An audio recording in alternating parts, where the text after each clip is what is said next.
Hello, my name is George Simpson. In 2005, I rode the Atlantic along the same route that the crew are currently doing. I'm also the brother of Captain James Simpson. James was a submariner, an engineer, a father, and a brilliant teammate. Unfortunately, we lost him to suicide in July 2020. Captain Jim, the boat that the guys are on, is named in James's honour, and the crew are raising money to support mental health within the Royal Navy.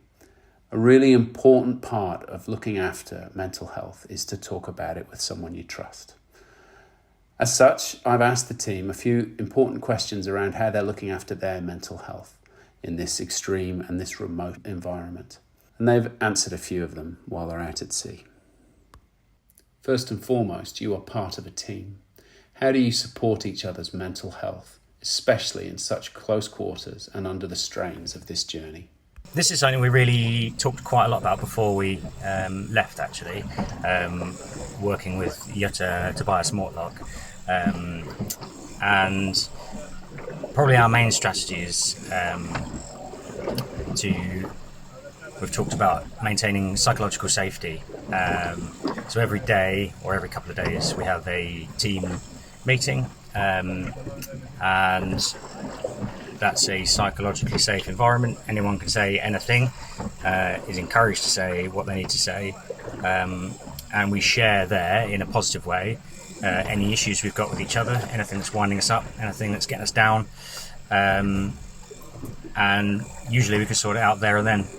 We can have a follow-on conversation, but talking about the what's getting you down is the big way that we manage it here. And also noticing, it's very easy to tell when someone's struggling for whatever reason, and then ask that question. Most of the guys, I can tell from how they're rowing, how they're feeling. One of the things that we do on board is each day we'll have a daily brief, and we'll discuss sort of all things related to the event, be it the numbers involved in the race and mileage covered and things like that, any issues we've had on board, but we'll also have an opportunity to share any concerns that we may have and how we actually feel as an individual. And that will then enable the rest of the crew to try and assist any one of us, if we're having particular struggles or thoughts or feelings, or if we're, considering things back home. Enables us to come together as a group, as a team, as one cohesive unit, and try and establish a way of managing these thoughts and feelings, and how we can overcome any negativity and try and provide some sort of positive feedback. The journey you're on is a really challenging one. What personal strategies or practices have you found the most effective in managing your own mental well-being? In terms of personal sort of coping strategies, I think none that I've actively sought out to do, but having reflected on it now, lots of little ones that I think will ultimately have helped. So loads of little strategies, be from simple ones to making sure I've got some of my favourite music with me for those, some of the long nights. Again, other little ones like making sure some of the food that we had on board is some of the stuff that I know that I'll like.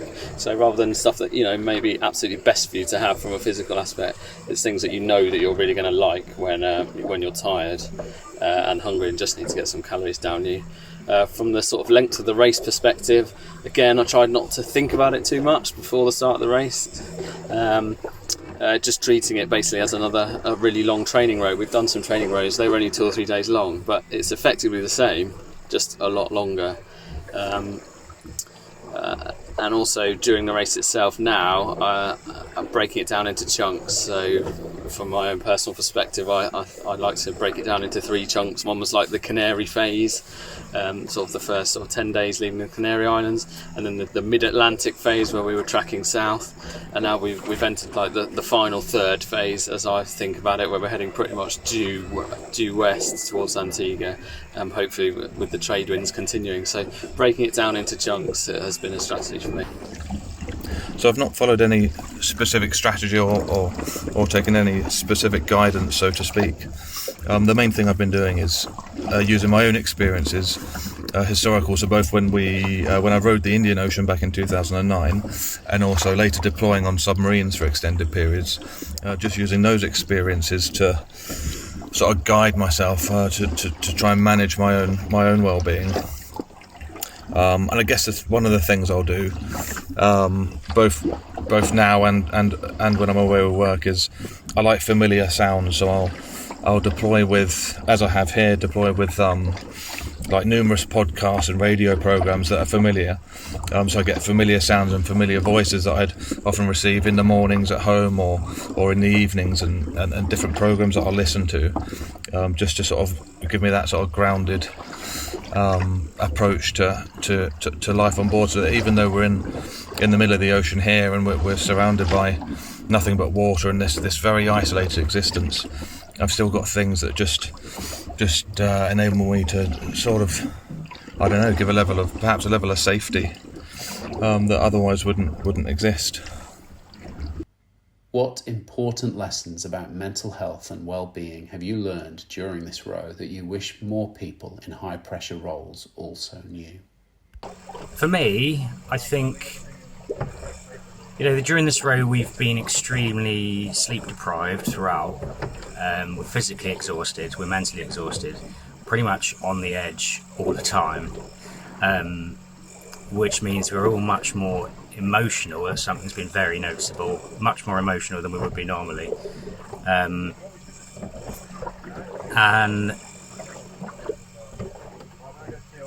the fact that you can stay there, you can manage being on the edge,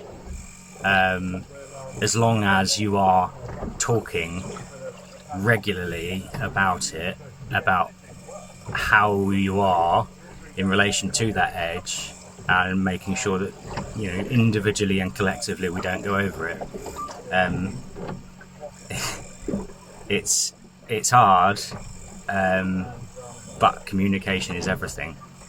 And I guess one short point is just be careful about sort of flippant remarks, sideways comments, that kind of thing, because other people can dwell on them. They might think that there's a meaning behind it. Now there probably wasn't. Assuming positive intent, I'm sure that person that said that thing didn't mean any particular harm by it, and maybe it was just a joke. But I guess when you're stressed or down or low, I guess people have a habit of reading into these things a bit too much sometimes, and that can almost exacerbate that lowness or that concern that they have, and they can keep returning to it, which is even worse. So days afterwards, they're still thinking about, well, what did they say when they said that thing? What did they mean by it?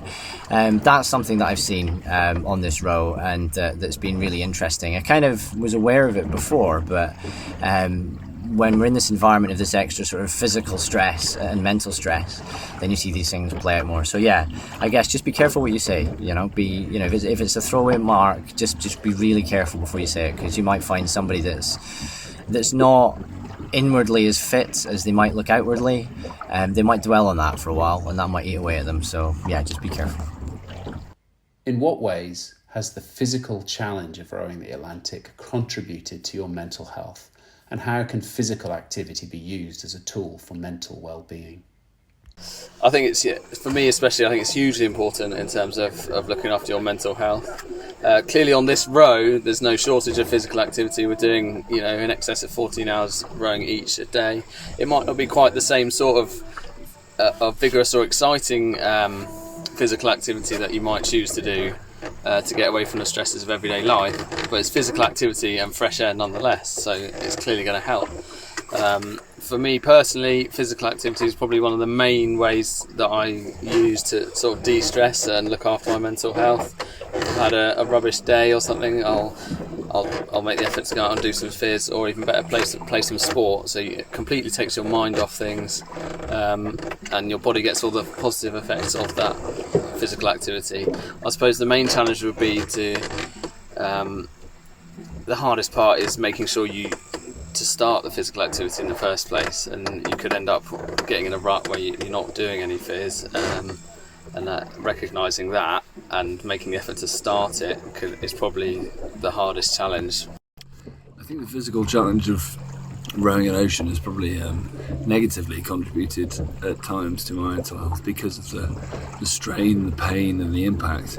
If you feel like you're not contributing to the team, it can have a real it can make you feel pretty low, low self-worth. That was one of my fears coming into this, is that I wouldn't be able to contribute, or that a personal injury would see me sort of negatively impact the team.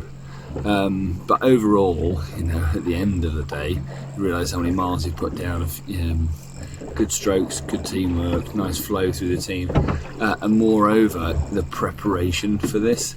It's been a bit over the top, 6 days of training a week, but I have loved the routine and the requirement to get it done. That's been really positive for me, to give my day a bit of structure.